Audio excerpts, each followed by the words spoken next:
sight. We really do not care if matters to declare. A bias to disclose would be indelicate. And therefore we propose to let impartial fate select for us a mate. Yeah, a bias to disclose would be indelicate. But how do they propose to let impartial fate select for them a mate? These handkerchiefs upon our eyes be good enough to bind. And take good care that both of us are absolutely blind. And turn on and agree without convenient respect. We'll undertake to marry any two of you match. We undertake to marry any two of us we match.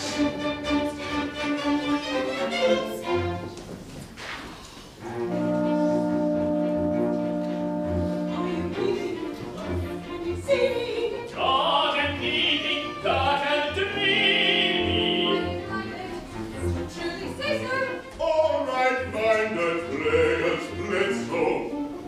Compensating me or teaching, surely they deserve a meeting. This too much is made as mocking condoms, such is true they show. You can slice and shut your eyes, and you can slice and shut your eyes, and you may use it by a person. You can use it, see something, something, see something, something, something,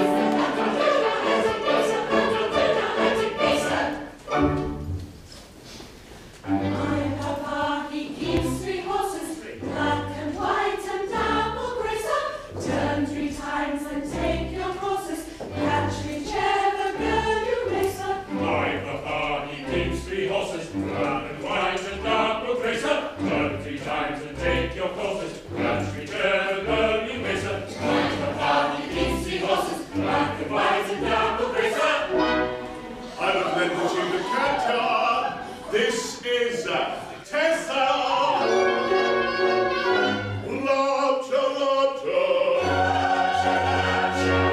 To me, Ginetta, fate has granted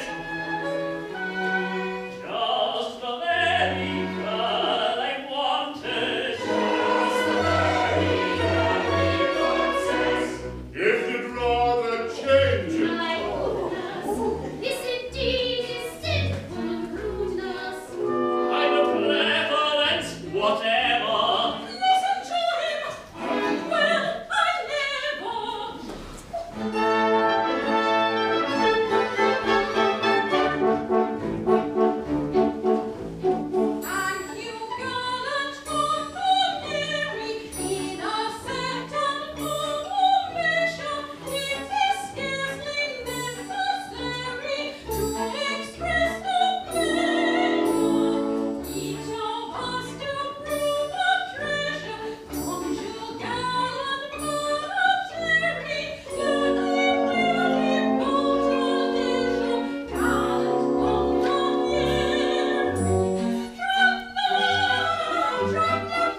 Venetian shores have come, to Venetian shores have come.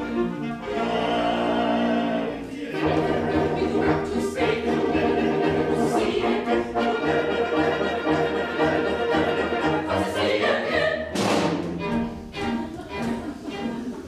Neither that red deer the Spanish shore, the noble Duke of Plaza tall. For his grace's Duchess, Lord Chatteroo. To be at his grace's daughter too. For his grace's own particular drum, to Venetia shores will come, to Venetia shores will come.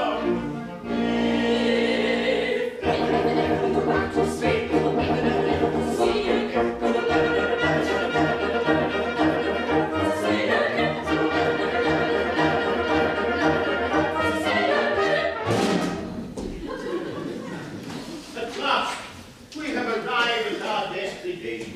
This is the Ducal Palace, and here the Grand Inquisitor resides. As a Castilian Hidalgo of 95 quarterings, I regret that I am unable to make my state visit on a horse. As a Castilian Hidalgo of that description, I would have preferred to ride through the streets of Venice, but owing, I presume, to an unusually wet season, the streets are in such a condition as to make equestrian exercise impracticable. Still, no matter. Where is our suite? Your Grace, I am here.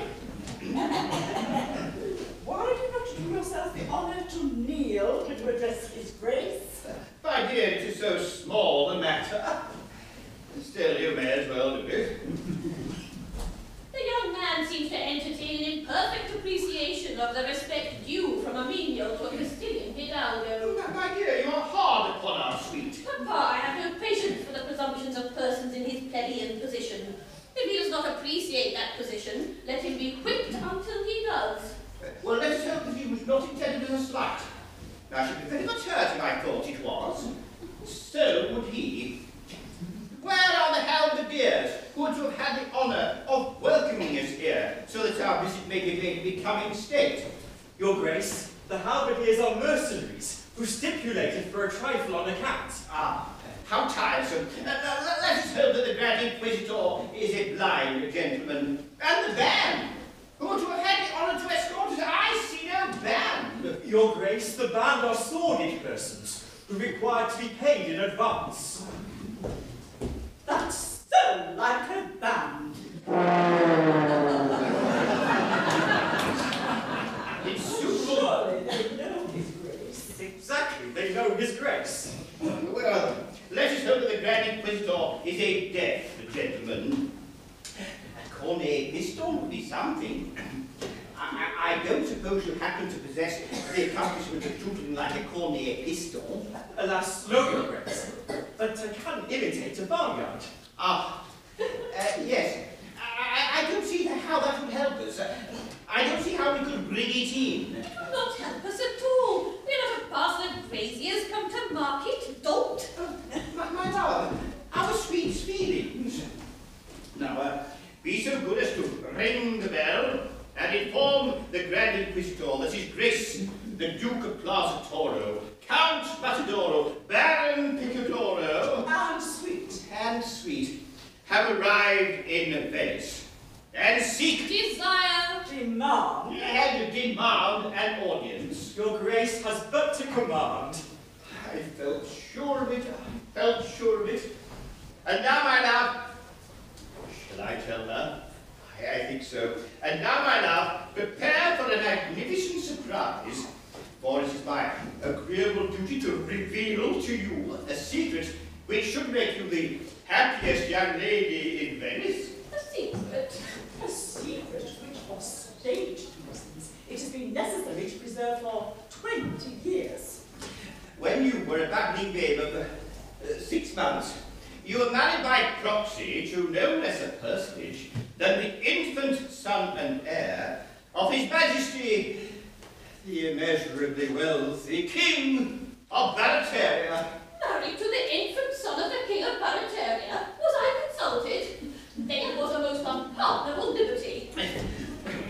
consider his extreme youth and forgive him. Shortly after the ceremony, this misguided monarch abandoned the creed of his forefathers and became a Wesleyan Methodist. All the most bigoted and persecuting type. The Grand Inquisitor determined that this innovation should not be perpetuated throughout Barataria, stole your smiling and unconscious husband, and conveyed him here to Venice. Now, a fortnight since, this Methodist monarch and all his Wesleyan court were killed in an insurrection, so we are here to ascertain the whereabouts of your husband and hail you, our daughter, the reigning queen of Barataria. Your Majesty.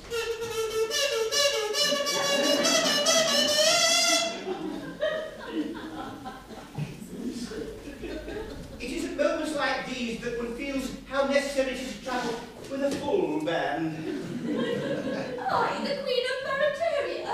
But I have nothing to wear. We are practically penniless. Well, yes, that fact had not escaped me. It is true that at present we are in straitened circumstances, but our social influence is enormous, and so a company, to be known as the Duke of Plaza Toro Limited, is in course of formation to work me. An influential directorate has been secured, and I shall myself join the board on allotment. Am I to understand that the Queen of Barataria may be called upon at any time to witness her honoured sire in process of liquidation? The speculation is not exempt from that drawback. If your father should stop, it will of course be necessary to wind him up. Oh, but it's so undignified. It's so degrading. A grandee of Spain turned into a public company. Such a thing was never heard of. Oh, the Duke of Plaza Toro doesn't follow fashions. He leads them. He leads everybody. When he was in the army, he led his regiment. He occasionally led them into action. He invariably led them out of it.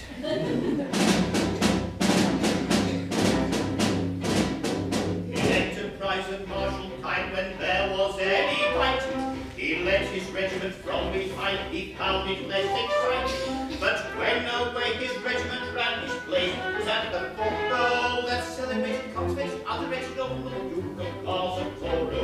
In the first of all was very hard, who always found the back drop. That celebrated consummate other regiment of the Duke of Plaza Toro. When to escape destruction's hand and hide they all proceed. No member of that gallant band his heart so well as he lay concealed throughout the wall and so preserved his robe. Oh, that unfettered, untested, bloodless warrior, the Duke of Plaza Toro. They never got to get rock, he always showed the lid rock. That unfettered, untested, bloodless warrior, the Duke of Plaza Toro. When golden they would all be shown, they left the service. Our hero hesitated not to marvel at his service. He sent his resignation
piracy by the Inquisition. But of course you know his story. Know his story?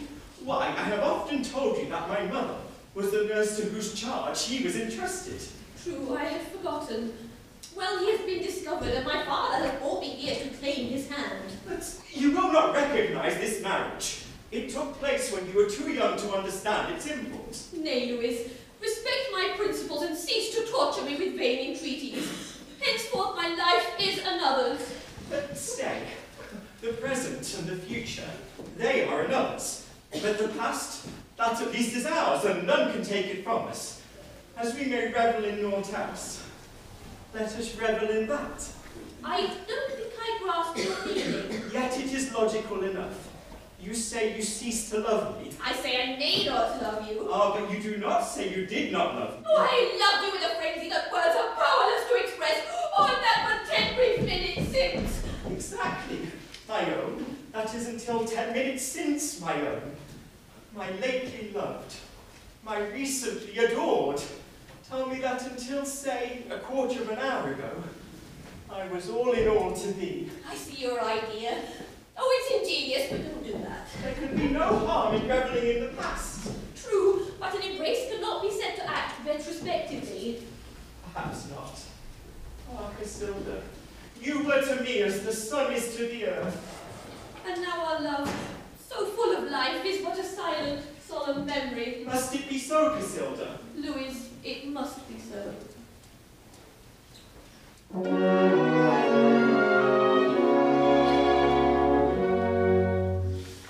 There was a time forever gone. Oh, woe is me. It was no crime to love but thee alone. Oh, woe is me. One heart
Gondoliers, Grand Inquisitor of Spain.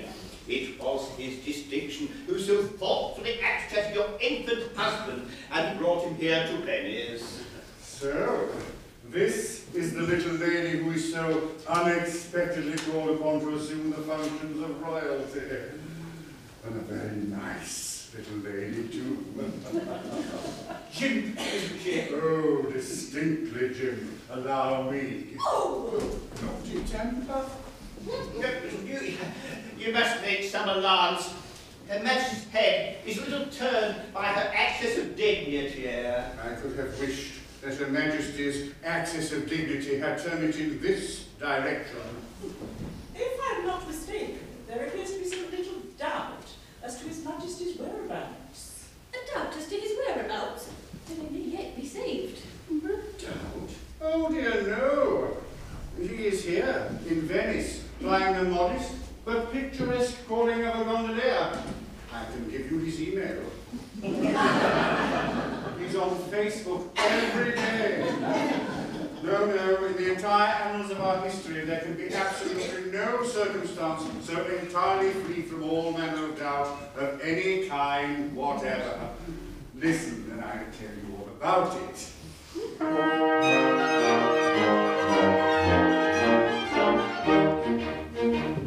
stole the prince and I brought him here, and I left him gaily prattling with a highly respectable gondolier who promised the royal babe to rear and teach him the trade of a timoneer with his own beloved brethren.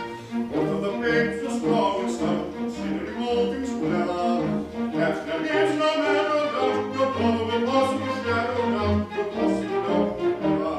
No possible doubt whatever.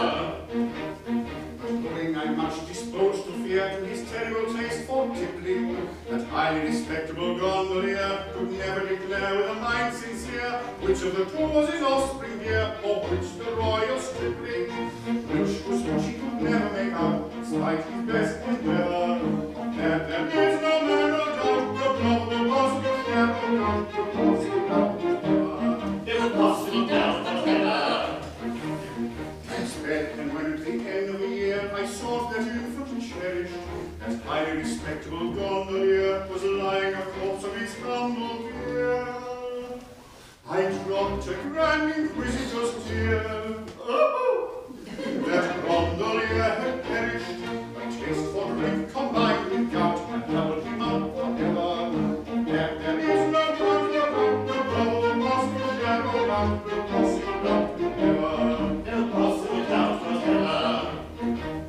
The children followed his whole career, that statement can't be carried, of a highly respectable gondolier, well, one of the two will soon be here.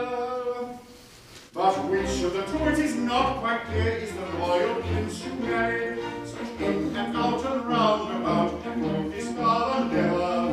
A tale so free from every doubt, or probable possible shadow of doubt, or possible doubt whatever. A tale so free from every doubt, or probable possible shadow of doubt, or possible doubt whatever.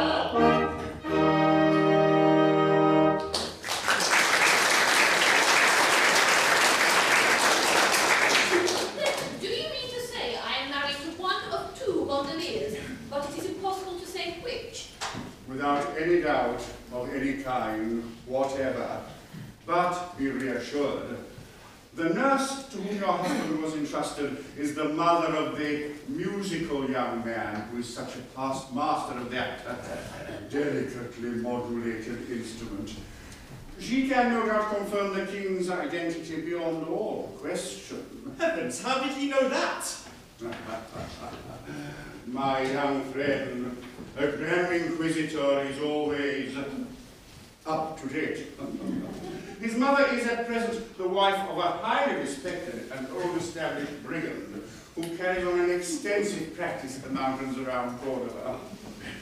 Accompanied by two of my emissaries, he will set off at once for his mother's address. She will return with them, and if she finds any difficulty in making up her mind, the persuasive influence of the torture chamber will help to jog her memory. Oh, bless my heart! Consider my position! I am the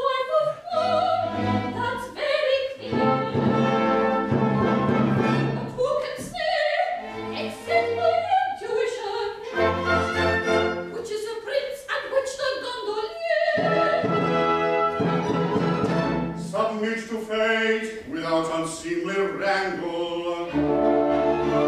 Such complications frequently occur. Life is one closely complicated tangle. Death is the only true unraveler. Try we lifelong we can never straighten out life's tangled skein. Why should we in vain endeavor, guess and guess and guess again? Life's a beautiful promise.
are going to begin in real earnest.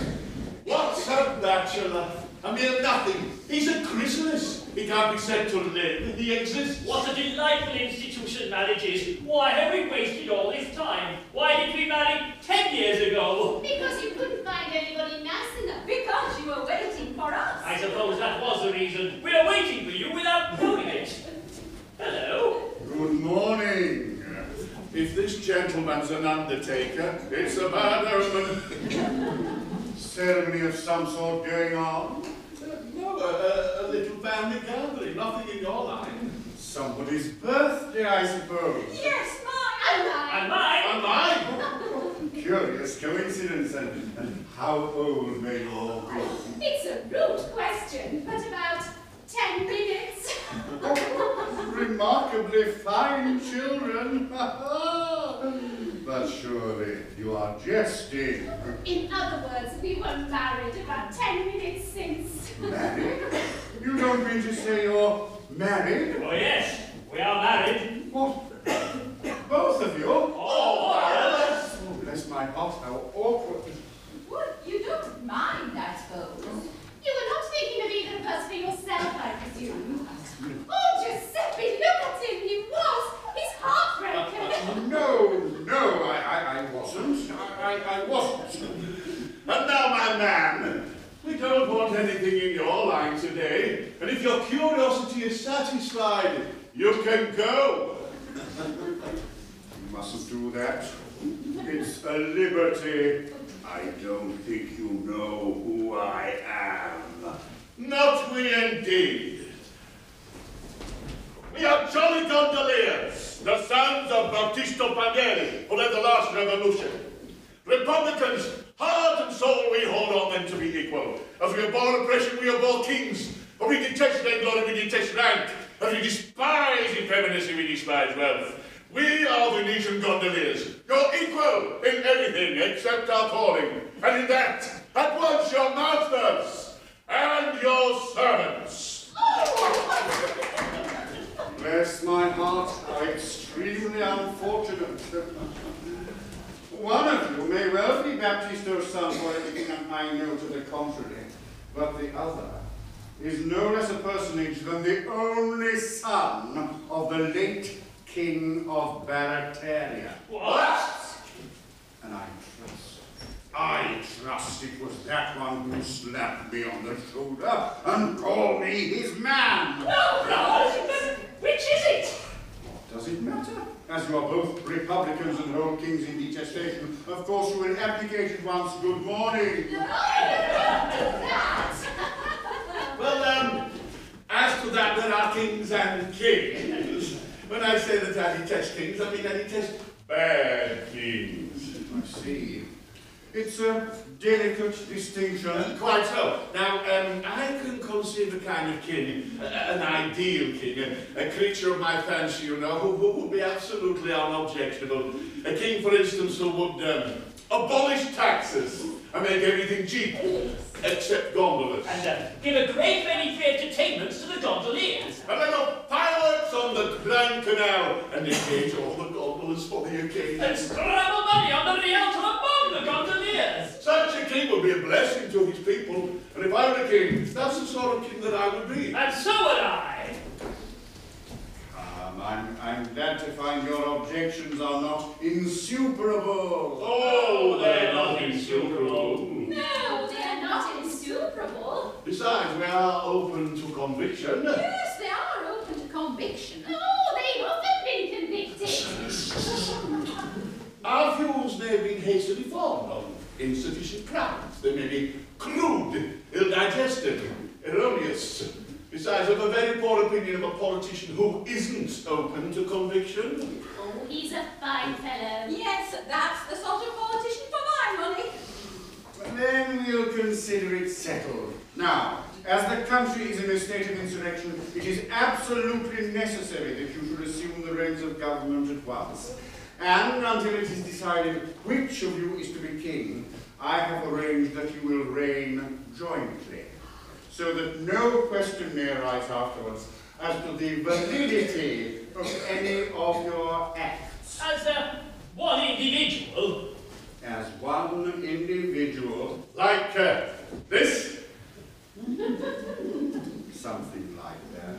And we may take our friends with us and give them places about the court. Oh, of course, that's always done. Oh, I'm convinced so. So am I! Yeah, the sooner we're off, the better. We'll just run home and pack up a few things.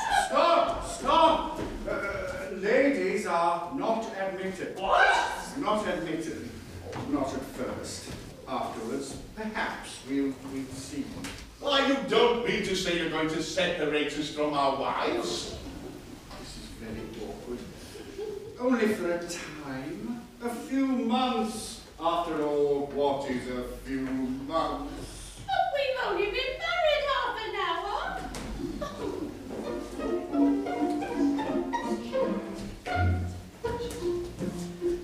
I'm sorry you cannot have the heart our lives to part from those to whom an hour ago we were united. If for our flowing hopes you step, I'll look at them and pause before you deal this blow uninvited. You men can never understand that heart and hand cannot be separated when we are yearning. You say you won't be women's eyes, try and light, and every women's wrongs. Oh, men, to set you burning.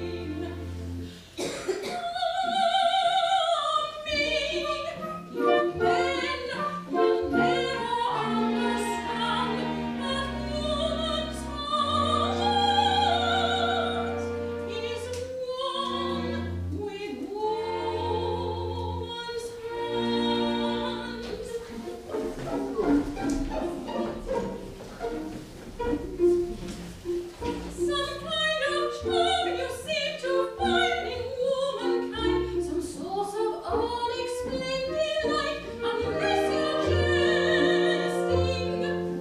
But what attracts you, I confess, I cannot guess.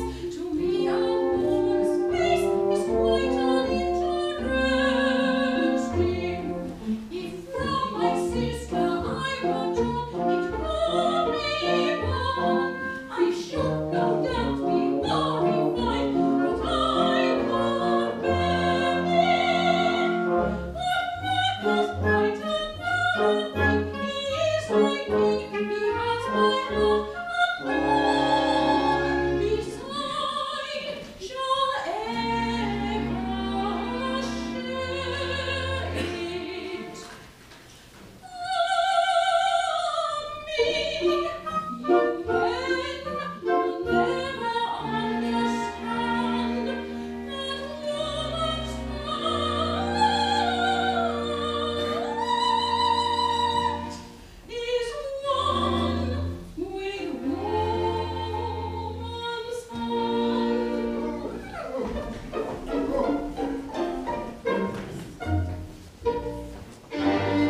Do not give way to this uncalled for grief. Your separation will be very brief. To ascertain which is the king and which the other, to planet word as both I bring his foster mother, for the nursling to declare will be delighted. That's settled.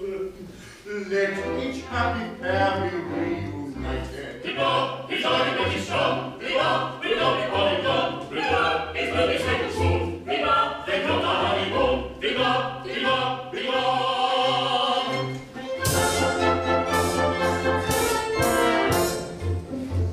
And one of us will be a queen and sit on the golden throne, with a crown instead of a hat on her head and diamonds all her own, with a beautiful crown of gold and green. I always understood. I don't know whether she'd wear a feather. I rather think she should. Oh, 'tis the glorious thing I guess to be a regular boy.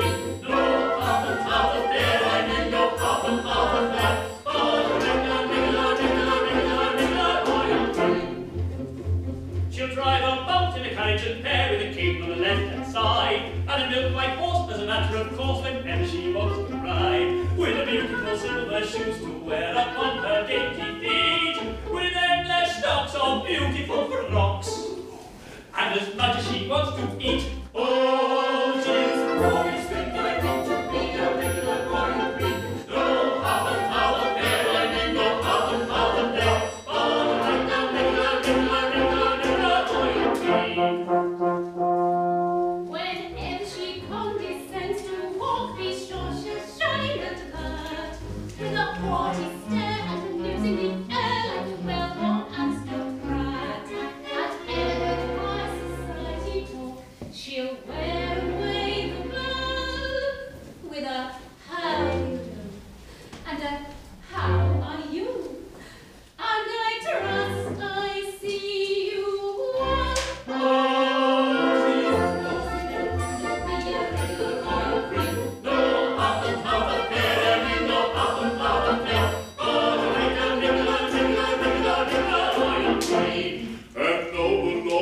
And bow and double themselves in two, and nibble their eyes and blanks and flashes whatever she likes to do.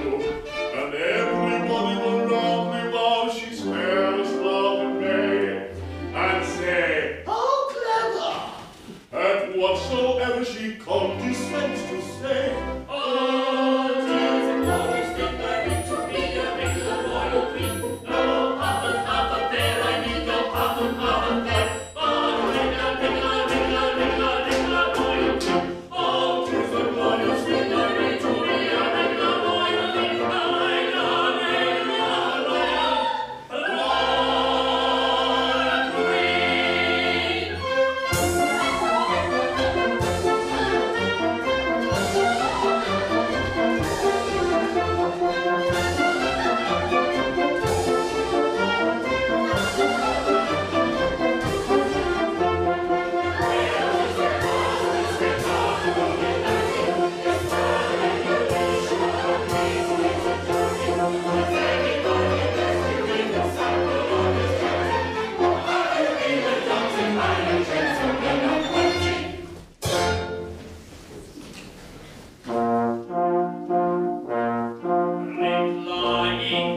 Sing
kept in perfect unity, whom you can order right and left with absolute impunity, who put the subjects at their ease by doing all they can to please, and us to earn their bread and cheese with every opportunity, and us to earn their bread and cheese with every opportunity.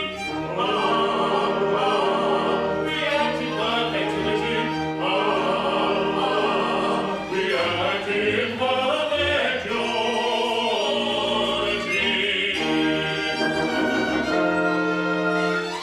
My happiness of men, giving back a day, you may see, my heart and lead us step and bring the public equality. Equality, step and bring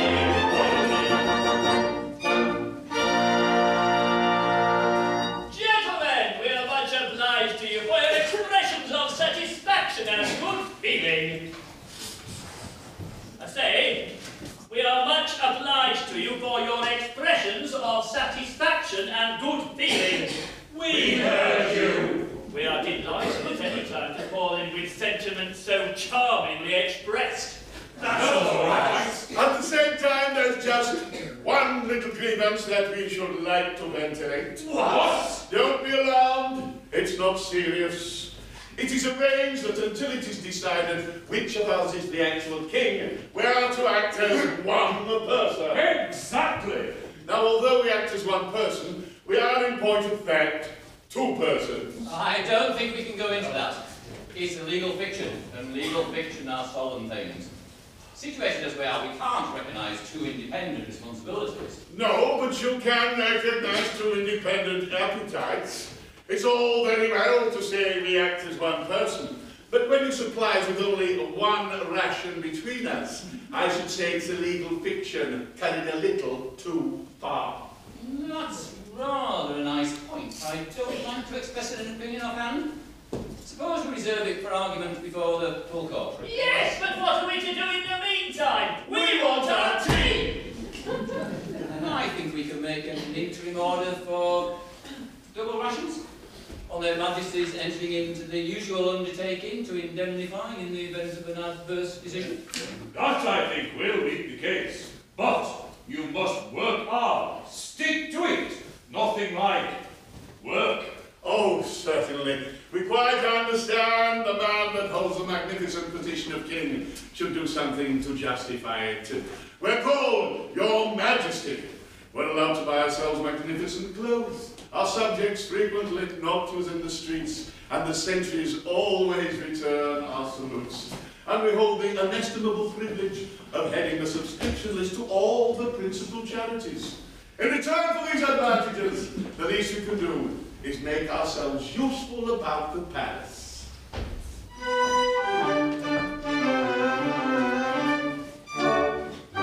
Rising early in the morning, we proceed to light the fire. Then our Majesty adorning in its work-a-day attire, we'll embark without delay on the duties of the day. First we polish off some batches of political dispatches and foreign politicians circumvent. Then if business isn't heavy, we may hold a royal levy or ratify some act of parliament. Then we probably review the hunt of troops with the usual shower hunts and shower hoops, or receive the ceremonial and state and interesting Eastern potentate under that generally governed as a man. It's a rather lavish duty, he's a touchy little man. Ransom letters literary for a private secretary. He's shaking his smelly, so we have him if we can. Then in view of cravings dinner, we go down and order dinner. Then we polish the regalia and the coronation plate. Spend an hour in titivating, or a gentleman in waiting, or we run up little errands for our ministers of state. Oh, philosophers may sing of the troubles of the king, yet the duties are delightful and the privilege is great. But the privilege and pleasure that we treasure beyond measure is to run up little errands for our ministers of state. Oh, philosophers may sing of the troubles of the king, yet the duties are delightful and the privilege is great. And the privilege and pleasure that we treasure beyond measure is to run up little errands for the ministers of state. After luncheon making merry on a bun and glass of sherry, if with nothing in particular to do, we may make a proclamation or receive a deputation that will possibly create a peer or two. Then we help a fellow creature on his path, who in the heart or the prison or war, or we dress and toddle off in semi-states, to a festival, a function, or a fete. Then we go and stand on sentry at the palace private entry, marching thither, up and down the transfer, while the warrior on duty goes in search of beer and beauty, and it generally happens that he has far to go. He believes as if he's able just in time to lay the table. Then we dine and serve the coffee and at 12:30 or 1. With a pleasure that's emphatic, we retire to our attic with the gratifying feeling that our duty has been done. Oh, philosophers may sing of the troubles of the king, but of pleasures there are many, and of words there are none. And the culminating pleasure that we treasure beyond measure is the gratifying feeling that our duty has been done. Oh, philosophers may sing of the troubles of the king, but of pleasures there are many, and of worries there are none. And the culminating pleasure that we treasure beyond measure is the gratifying feeling that our duty has been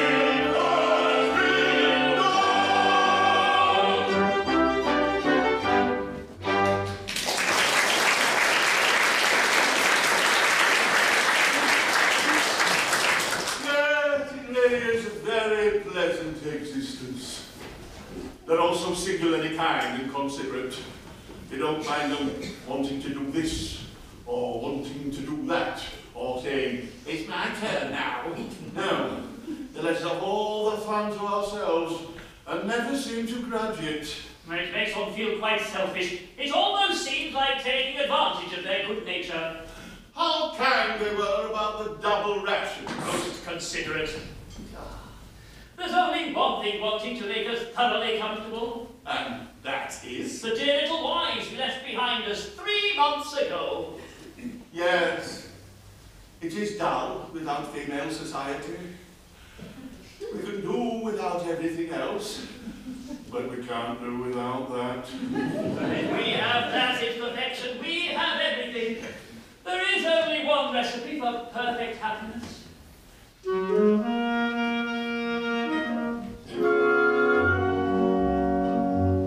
Take a pair of sparkling eyes, hidden ever and anon in a buzzing falling cliffs. Do not eat their mild surprise, having passed the Rubicon. Take a pair of rosy lips. Take a figure trembling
if you can. Catch a bonnet if you can.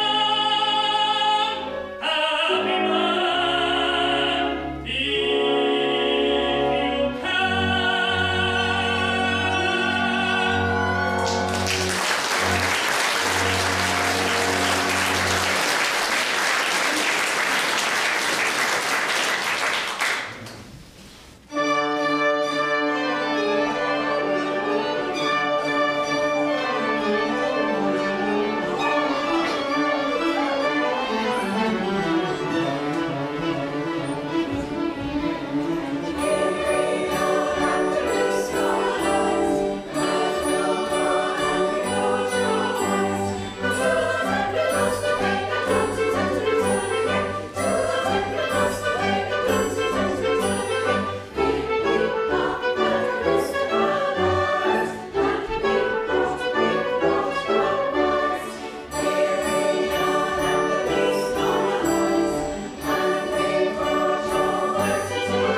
that we shan't know till nurse turns up. But never mind that, the question is, how shall we celebrate the commencement of our honeymoon? Gentlemen, will you allow us to offer you a magnificent banquet? We will. Thank you very much. And ladies, what would you say to a dance? Oh, let's see the dance! Oh, too much happiness!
Good evening.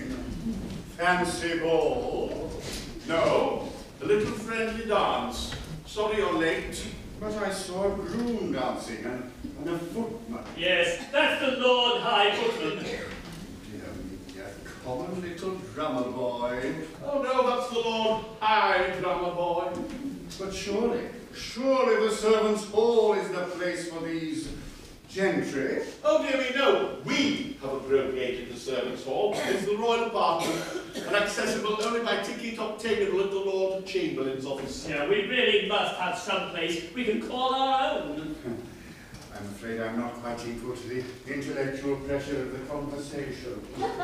You see, the monarchy has been remodeled on Republican principles. What? All departments rank equal and everyone is at the head of their own department. I see. I'm afraid you're annoyed. Oh, no, I won't say that. It's not quite what I expected. By the by, can I offer you anything after your voyage? Fish and chips and a brown ale?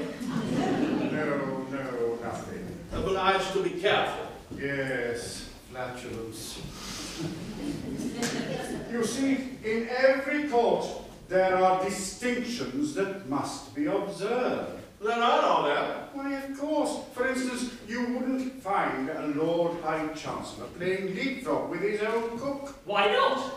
Why not? Because a Lord High Chancellor is a personage of great dignity who should never, under any circumstances, place himself in the position of being told to tuck in his tuppenny, except by a nobleman of his own rank. A Lord High Archbishop, for instance, may tell the Lord High Chancellor to tuck in his tuppenny, but not a cook, gentlemen, certainly not a cook. Not even a Lord High Cook. My good friend, that is a rank that is not recognised at the Lord Chamberlain's office. No, it won't do. Listen, and I'll give you an instance in which the experiment was tried.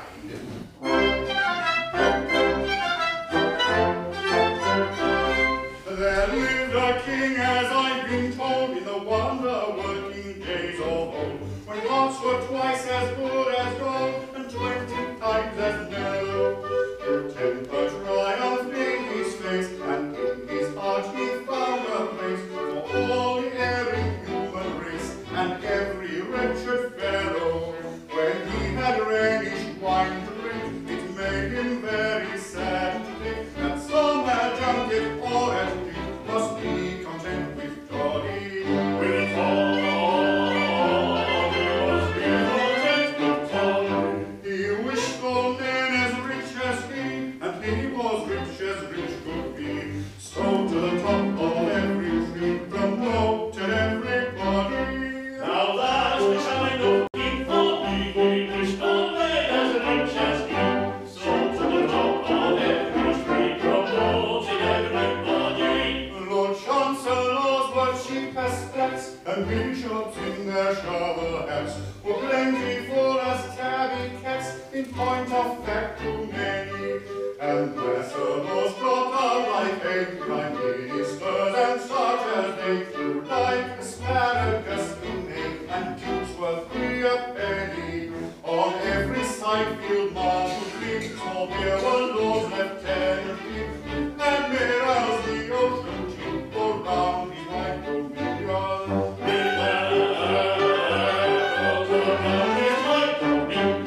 And party leaders you might meet in 2s and 3s in every street, maintaining with no label their various opinions. Now that's a sight you couldn't beat, 2 party leaders in the street, maintaining with no label their various opinions. That king, although no one denies, his heart was of abnormal size. If he'd have acted otherwise, if he'd have been a tutor, the end is easily foretold. When every blessed thing you hold is made of silver or of gold, you long for simple pewter.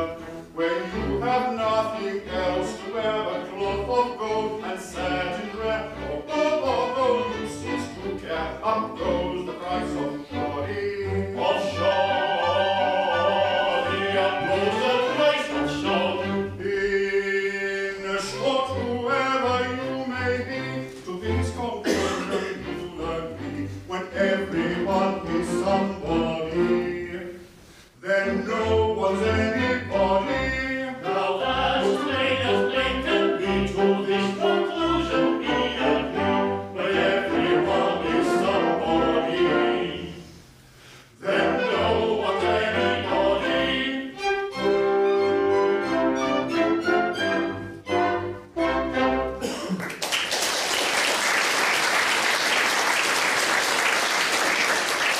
And now I have some important news to communicate. His Grace the Duke of Plausatoro, Her Grace the Duchess, and their beautiful daughter Casilda. I say their beautiful daughter Casilda. We heard you. Have arrived in Barataria and may be here at any moment. The Duke and Duchess are nothing to us. Oh, the daughter, the beautiful daughter. Oh, that lucky dog, one of you. I think you're a very incontinent old gentleman. Not a bit. I'll explain. Many years ago, when you, whichever you are, were a baby, you, whichever you are, were married to a little girl who has grown up to become the most beautiful young lady in Spain. That little girl will be here to claim you, whichever you are, in half an hour. And I congratulate that one, whichever it is, with all my heart. Married with a baby? But we were married 3 months ago. One of you, only one. The other is an unintentional bigamy. Well, upon my word! Oh, these young people. No, but wait, Oh, bless my heart, how awkward. Dear me, this complicates matters. Dear, dear, what will Her Majesty say?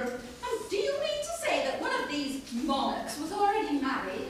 And that neither of us will be a queen. Oh, that is the idea I intended to convey. Oh, Tessa, my dear child. oh, get away, perhaps it's you. My poor little woman.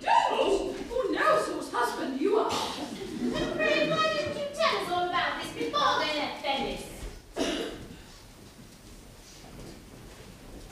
Because if I had, no earthly temptation would have induced these two gentlemen to leave two such fascinating and utterly irresistible little ladies. There's something in that. I may add that you will not be kept long in suspense, as the old lady who nursed the royal child is at present in the torture chamber, waiting for me to interrogate her. Poor old girl. Hadn't you better go and put her out of her suspense? Oh, no, she's all right. She has the Batley and Bristol news. Very important Murfield reports. Heckman Life, Herald, Spenbury Yard. But still, I will go and interview her, but in the meantime, may I suggest to you the absolute propriety regarding yourselves as single young ladies. Good evening. Well, here's a pleasant state of things. Delightful. One of us is married to two young ladies, and nobody knows which, and the other is married to one young lady whom nobody can identify. And one of us is married to one of you, and the other is married to nobody. But which of you is married to which of us, and what's to become of the other? It's quite simple. Observe. Two husbands have managed to acquire 3 wives. That's 2 husbands, 3 wives. That's 2/3 of a husband to each wife. Oh, Mount Vesuvius, here we are in arithmetic. My good fellow, one can't marry a vulgar fraction. You've no right to call me a vulgar fraction. We are getting rather mixed. The situation is entangled. Let's try and comb it out.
If you marry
such interesting and romantic circumstances. But which of them is it? There's two of them. It is true that at present His Majesty is a double gentleman. But when the circumstances of his marriage are ascertained, he will, ipso facto, boil down to a single gentleman, thus providing a unique example of a married man becoming a single man by the same operation. I have known instances in which the characteristics of both conditions existed concurrently in the same individual. It could have been a glass of Toro. Oh, couldn't he, though? Well, whatever happens, I shall of course be a dutiful wife, but I shall never love my husband. I don't know. It is extraordinary what unprepossessing people one can love, if one gives one's mind to it. I loved your father. My love, that remark is a little hard, I think. A little cruel, perhaps, a little uncalled for, I venture to believe. It was very difficult, my dear, but I said to myself, that man is a duke, and I will love him. Several of my relations begged me I couldn't, but I did, desperately.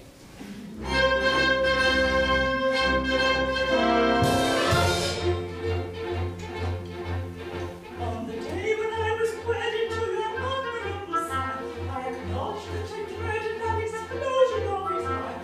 I was overcome with panic, for his temper was volcanic, and I didn't dare revolt, for I feared a thunderbolt. I was always very wary, for his fury was ecstatic.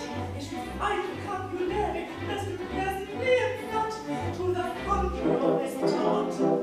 I knocked under like a martyr. When intently he was fuming, I was gently unassuming. When we finally completely, I was smiling very sweetly. I was smiling very sweetly, very sweetly. Looking in the very best, waiting back the very worst. That is how I tried to take you in my genital first. Giving in the very best,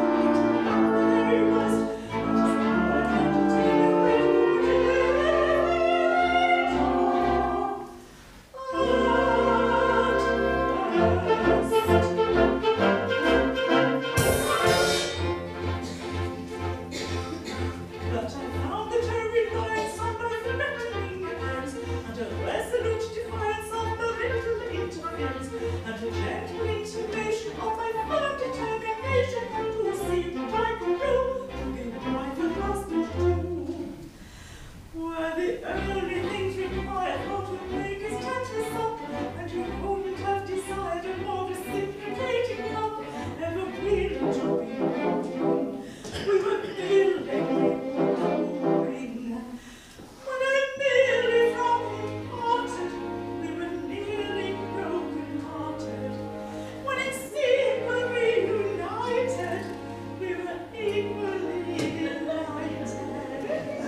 We were equally delighted.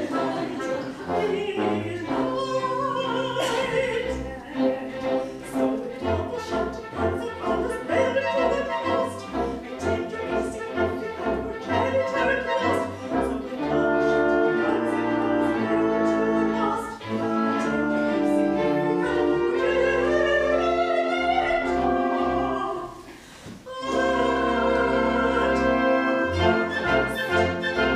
the past. A tender insignificant that were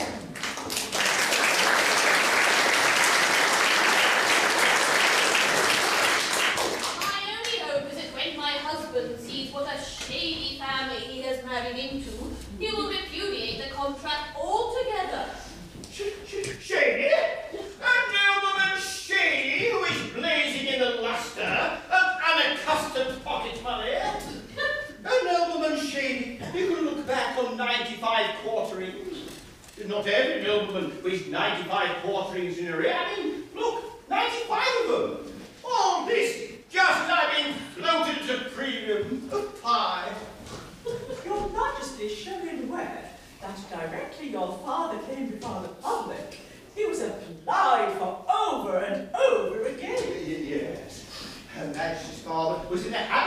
applied for over and over again, and pretty urgently applied for long before he became registered under the Limited Liability Act. To help unhappy commoners and add to their enjoyment, afford a man of noble rank, congenial employment, of our attempts we offer you examples illustrative. The work is light, and I may add, it's most remunerative.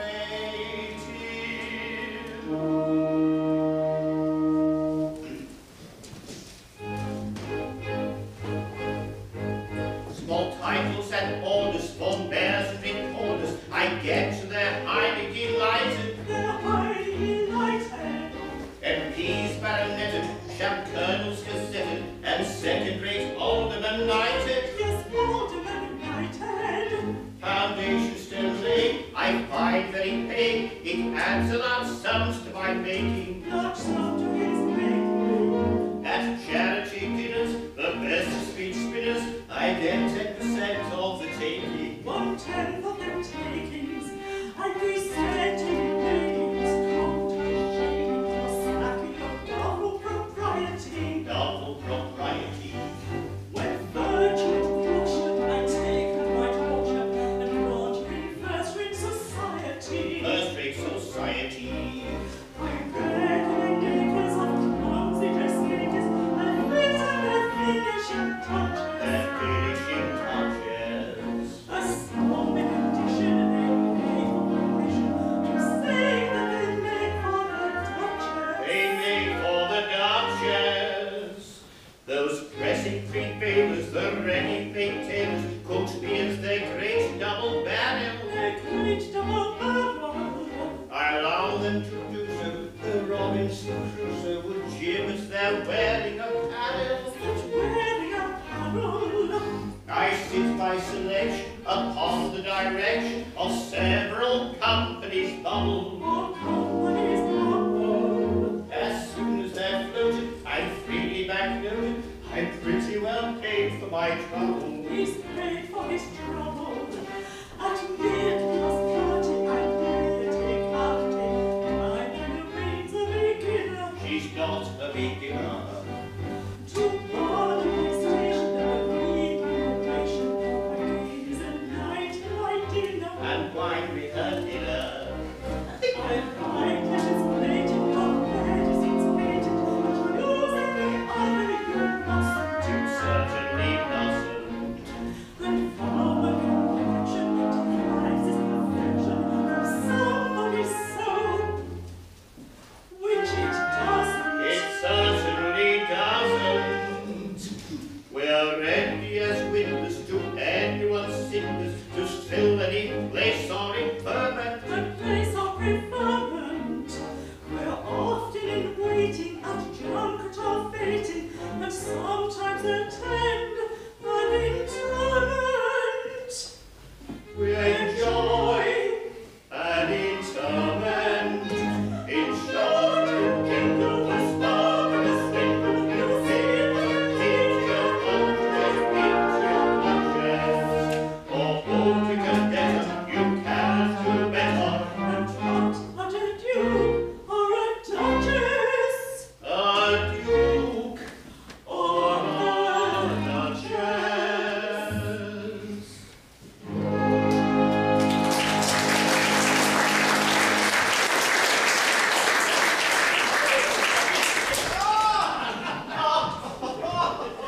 Your Majesty!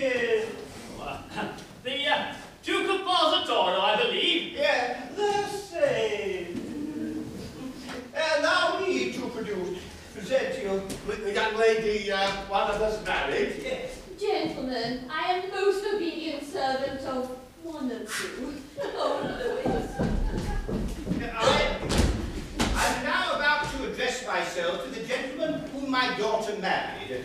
The other gentleman may allow his attention to wander if he likes, for what I'm about to say does not concern him. Sir, you'll find in this young lady a combination of excellences, such as you would search for in vain in any other young lady my daughter. There is some little doubt as to which of you is the gentleman I am addressing, and which is allowing his attention to wander. But when that doubt is resolved, I shall say, still addressing the attentive gentleman, take her, and may she make you happier than her mother has made me.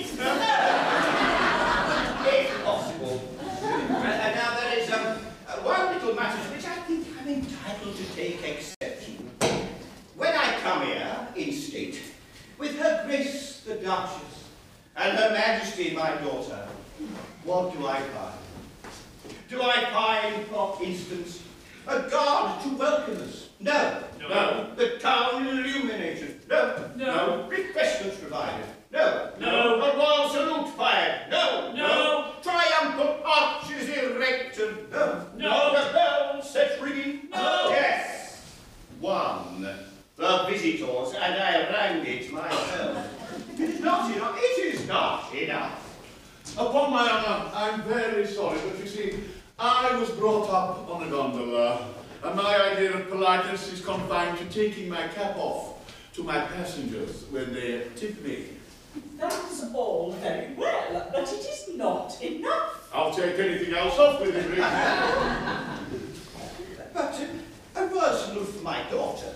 It costs so little. Papa, I don't want a salute. My good sir, as soon as we know which of us is entitled to take that liberty, she shall have as many salutes as she wishes. As regards of honour and triumphal arches, you don't know our people. They wouldn't stand it. They're very offhand with us. Very offhand indeed. Well, you must allow that. You must keep proper discipline. You must impress your court with your importance. There must be deportment, carriage. We've got a carriage. Manners, dignity. My love, there should be a good deal of this sort of thing. Yes, and a little of this sort of thing. And perhaps a soupçon, a what, son? You heard of this sort of thing. Ouvre la fenêtre. It's very useful and most effective. Prego, you are a king. I am your subject. Very good.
together.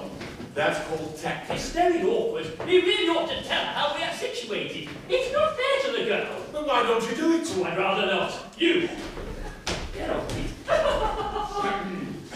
Madam, we, that is several of us. Gentlemen, I am bound to listen to you, but not knowing I was wed in infancy, I am over head and ears in love with somebody else. Our case, exactly. We are head and ears in love with someone else.